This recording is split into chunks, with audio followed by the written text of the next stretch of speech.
A play that debuts this month tells the story of women and girls who participated in the 1967 Detroit Rebellion. The production is part of a commemorative event in the neighborhood where the uprising began, right at Rosa Parks Boulevard and Clairmount. The play is called Afterlife, and it was conceived by my next guest, Dr. Lisa Biggs, assistant professor at Michigan State University. Joining her is one of the actresses in the play, Deborah Chenault-Green. Welcome, both of you, to American Black Journal. Thank you so much. Yeah, I mean, what's interesting about this is, and I have to admit up front, in all of the things I have ever heard about the 1967 rebellion, all the discussions, all the debate, I have never heard someone talk about the role that women played, almost as if they didn't play any role, almost as if they didn't exist in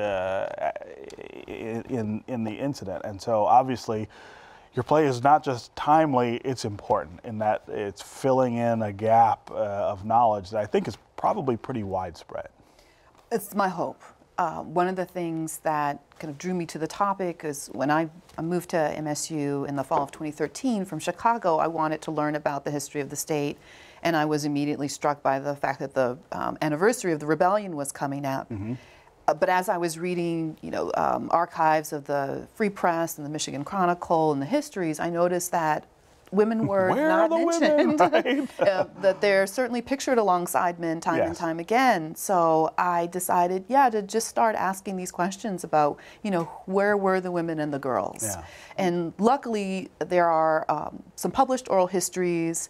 The Detroit Historical Society has been engaged in this effort, and there's been many, many books coming out of Wayne State University and other presses that are dedicated to the topic. And all I think I've tried to do is really put a lens on women and girls' experiences, with the hope that if we understand kind of the full scope and scale of the circumstances that led to the rebellion, the harms that were done, that we might be able to look upon the past more clearly, and then as we think about today, really be able to figure out ways of addressing any long-standing, long-term problems that include their voices. Yes.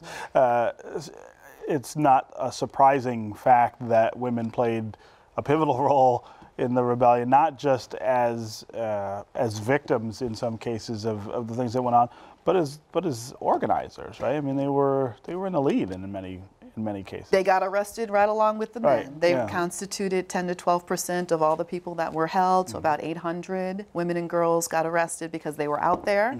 And on the other side of the coin, there's many stories about National Guardsmen being deployed, and the Guard did not prepare for them to have food or water. Women in neighborhoods went out with lemonade and sandwiches to try and de-escalate some of the tension that was going on. And certainly they snatched up their kids when they were, out there, or in order to prevent them from going out. Right. And then you saw women, of course, immediately do things like put the word out through church networks that there are places like Grace Episcopal Church, which is right at the corner of 12th and Euclid, that their church was a place where people could get food, water, and information. They prompted the male leaders who the city was used to seeing as spokespersons to address issues in ways that included women and girls' needs. So they were pivotal, even if the history books have not done the best job of recognizing their contributions. So talk about the role that you play in the production here. Well, I'm one of 9 actors, and my concern has to do with me actually growing up in the area. When the rebellion broke out, I was actually on Hazelwood and 14th at my aunt's house. My mom, we were preparing for my mom's birthday party later on that evening. And my cousin and I, because it was so hot, we had pulled the mattress out on the porch. And we were laying there asleep, and we heard the noise. It woke us up. So we rushed and got them, and we started to see the smoke and the fire and what have you. Later on, my mom came and got me and took me back to where I lived, which was on 12th Street and Highland. And we could actually see what was going on from our window because we were in a 2-story walk-up. And so we saw the tanks, and we saw the looting, and we saw the people getting arrested, and we actually learned how to hit the floor when we heard gunfire, and spent a lot of time on the floor at some nights because of that. Yeah. So I'm bringing my poetry, my experiences to this production. Yeah. Yes. Yeah. And talk about how that feels after, you know, such a long period of time and people not really paying attention to those stories or asking to hear them.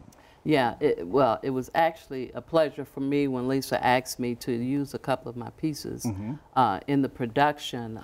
When I wrote them, you know, it brings back so many memories when you go back and revisit that time. Yeah. For a child of 12 years old, that was a very scary time.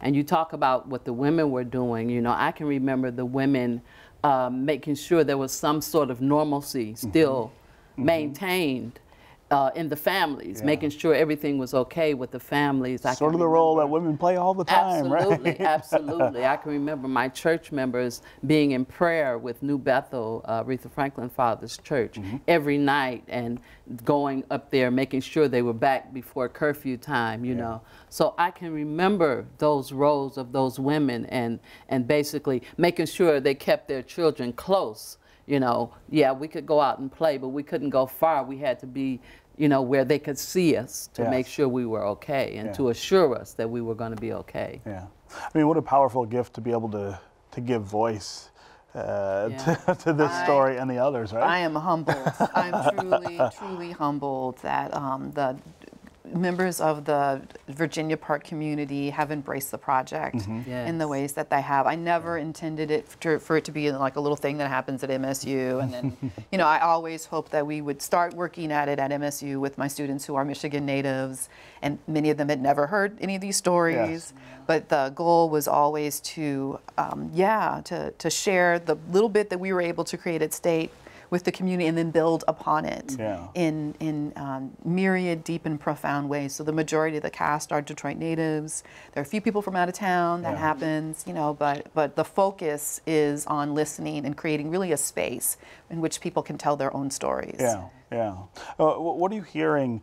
I'm curious what did you hear from your students about this work? What was their reaction to learning about all of this? Well, you know, many of them had heard the inaccurate story that it was just a bunch of crazy black people, and that lost their minds and burned the city down. Right. Black people burn. Why did black people burn their own homes? Right. And so what I did was really try and unpack that, and through theater they get a greater sense of the felt history, the living history, the experience. I mean, of course, we can never go back in time, but now that they have played or are playing people who lost businesses, who lost loved ones, who had to go to funerals, had to plan funerals.